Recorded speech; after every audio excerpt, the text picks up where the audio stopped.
hitam integriti. Saya Siti Balkis Natasha. Di mana letaknya harga sesebuah kejujuran jika grade akademik boleh dibeli dengan wang ringgit? Hari ini, kita menyingkap realiti konsep batin seorang mahasiswa yang gagal. Berada di persimpangan jalan, dia berhadapan dengan dua suara bertentangan, iaitu hasutan hitam belakang sebaya dan nasihat putih seorang sahabat sejati. Mari kita saksikan. Hadisah aku ni kurang cantik lah. Kau rasa ada cara tak untuk bentuk hadisah aku ni? Kalau aku bagi hadiah ke apa, confirm ada tinggi punya. Boleh tahu macam tu? Tak baiklah macam tu. Itu namanya merasuah bicara. Tak pernah dengar cakap dia, kau buat je apa yang kau boleh buat, jadi keputusan kau terbaik. Itulah yang dia cakap. Korang tak patut dia macam tu lah. Itu tak baik. Tewas kepada rasa takut, mahasiswa ini akhirnya memilih jalan hitam untuk menyogok pensyarahnya. Namun, adakah integriti akademik ini semudah itu untuk digadaikan? Assalamualaikum warahmatullahi wabarakatuh. Boleh suruh tengok aja result saja. Waalaikumsalam. Saya cari jawab ya. Ish, apa ni? Ini apa ni kau bagi aku ni? Ada sakit hati ya. Ha? Ada sakit hati. Ini rasuah ni. Tak boleh, tak boleh. Tak boleh balik.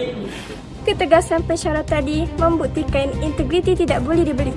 Kegagalan akademik boleh dibetulkan dengan usaha, tetapi kegagalan integriti meruntuhkan maruah diri. Jangan biarkan rasuah menjadi normalisasi. Saya, Siti Balkis Natasha binti Muhammad Ahmad, katakan tidak pada rasuah.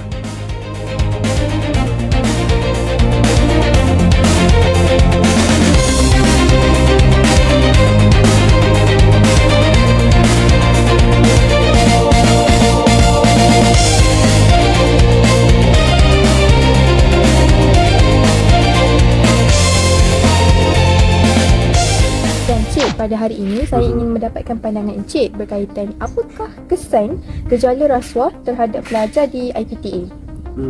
Rasuah. Yes, rasuah. Rasuah cukup berat. Okey, rasuah dalam kalangan student di IPTA ni, dia sangat-sangat membahayalah. Contoh seperti student yang semasa dia belajar, dia dah terbiasa. Dia dah terbiasa dengan rasuah. Dia nak dapatkan sesuatu tu, dia dengan mudah dia sanggup bayar duit. Kan? Jadi bila dia dapat keputusan, dia seronok lah, dia dapat grade A. Padahal dalam masa yang sama dia sebenarnya rugi. Jadi bila dia keluar daripada IPTA nanti, dan dia akan masuk ke syarikat-syarikat yang untuk dia bekerja. Okey. So dekat syarikat yang dia bekerja tu nanti, syarikat dia akan menanggung risiko yang tinggi sebab dia tak tahu apa-apa pun masa dia belajar tu. So kualiti tu tak ada. Assalamualaikum Kak. Kami pelajar ijazah sarjana muda kerja sosial ada nak jalankan kajian untuk subjek khusus integriti dan anti-rasuah. Saya ada satu soalan Kak. Soalannya adalah jika seseorang tu ambil rasuah, apa kesan yang akan dialami dalam kehidupan dia?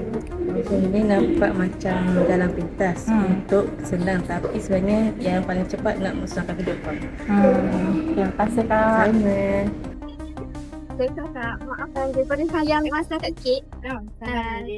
Saya nak tanya pendapat akak mengenai rasuah yang berlaku dalam kalangan pelajar di dalam kalangan pelajar di sini. Pada pandangan saya lah, rasuah dalam kalangan pelajar ini membimbangkan lah. Sebabnya dia boleh meningkat nilai integriti seorang pelajar, sedangkan seorang mahasiswa sepatutnya jadi contohlah kepada masyarakat sebagai golongan yang berpendidikan dan sebagainya. Kita macam dekat universiti kan, ada minta tolong buat kerja, lepas tu bagi upah macam tu. So benda tu sepatutnya tak boleh lah, contoh yang dinormalisasikan sekarang ni. So sedangkan kita sebagai seorang student, mahasiswa, kena contoh yang baik dan kena bukankan integriti senang untuk melangkah dalam dunia kerjaan dan sebagainya. Yang saya Kak, bagi bersama.